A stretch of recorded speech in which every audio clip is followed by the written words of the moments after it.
তো প্রিয় দর্শক শ্রোতা, আসসালামু আলাইকুম। সাদাত টেকনিক ফার্ম ইউটিউব চ্যানেলের পক্ষ থেকে আপনাদেরকে স্বাগতম। আশা করি আপনারা সকলেই ভালো আছেন। আলহামদুলিল্লাহ, আমিও ভালো আছি। তো প্রতিদিনে নেয় আজকে একটি ভিডিও নিয়ে হাজির হলাম আপনাদের মাঝে। তো ভিডিওটা সম্পূর্ণ দেখবেন, স্কিপ না করে সম্পূর্ণ ভিডিওটা দেখবেন। আজকে ভিডিওর মূল লক্ষ্য হলো 8-10টা গরু কীভাবে খরচ ছাড়া বিনা খরচে লালন পালন করবেন সেই ধারণাটুকু দিব আপনাদের মাঝে। তো সম্পূর্ণ ভিডিওটা দেখবেন।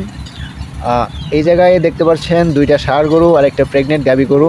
গরুগুলা কীভাবে লালন পালন করতেছি, একটা শাহিওয়াল গাভী বাছুর। তো সব গরু পালনের সম্পূর্ণ ধারণাটাই আপনাদেরকে দিব, যে কোন সময় কী কী খাবার দিচ্ছি, কী কী খাওয়াচ্ছি।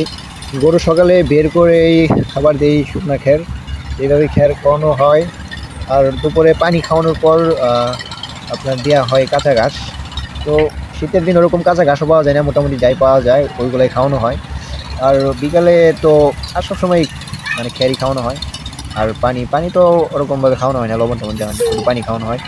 তো এইভাবে লালন পালন করতেছি আমাদের গরু। আর এই গরুগুলা বাহিরে দেওয়ার মতো ওরকম অবস্থা নাই, কারণ ষাঁড় গরু বাইরে দিতে গেলে দেখা যায় অনেক সময় অনেক মানে দুষ্টুমি করে।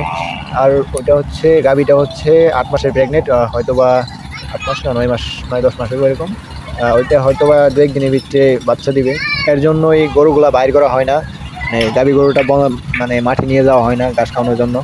আর ওই শাহিওয়াল গাভী বাছুর, জার্সি যেটা কালো জার্সি, এগুলো বাইরে দিই, মাঠে দিই খাওয়ানোর জন্য। মাঠে সারাদিন খায়, বিকেলে আইনা দেখা যায় কিছু পানা গাইটা দিই, ওগুলাই খায়।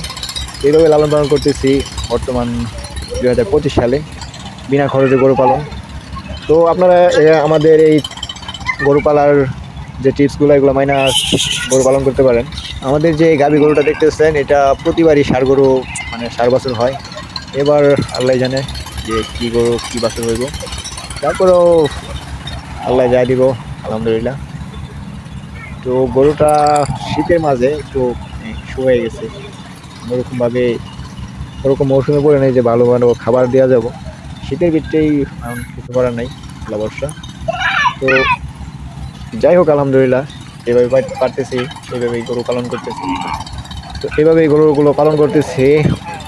আর আপনারা যদি আমাদের এই টিপসগুলো ফলো করেন, আমরা যেভাবে গরু পালন করতেছি এইভাবে যদি গরু পালন করেন, আশা করি যে 1 টাকাও লাগবে না আপনার, মানে এক্সট্রা কোনো খরচ লাগবে না। খাদ্য মাদ্য দানাদার যাই বলেন, কোনো খাদ্যটাতে কোনো খরচা যাব না। আর আমাদের ষাঁড় গরুটাও এইভাবেই, মানে কোনো এক্সট্রা কোনো খাবার খাওয়ানো হইতেছে না, যেহেতু সামনে কোরবানির আসার 2-2.5 মাস আগে খাওয়াবো মানে ওই দানাদার খাদ্যগুলো। আর এটা হচ্ছে শাহিওয়াল গাভী বাছুর, ষাঁড় বাছুর। আর প্রতিদিনের ন্যায় একটাই রিকোয়েস্ট আপনাদের কাছে, সাদাত টেকনিক ফার্ম ইউটিউব চ্যানেলটিকে সাবস্ক্রাইব করে পাশেই থাকবেন। ধন্যবাদ। আসসালামু আলাইকুম ওয়া রাহমাতুল্লাহি ওয়া বারাকাতুহু।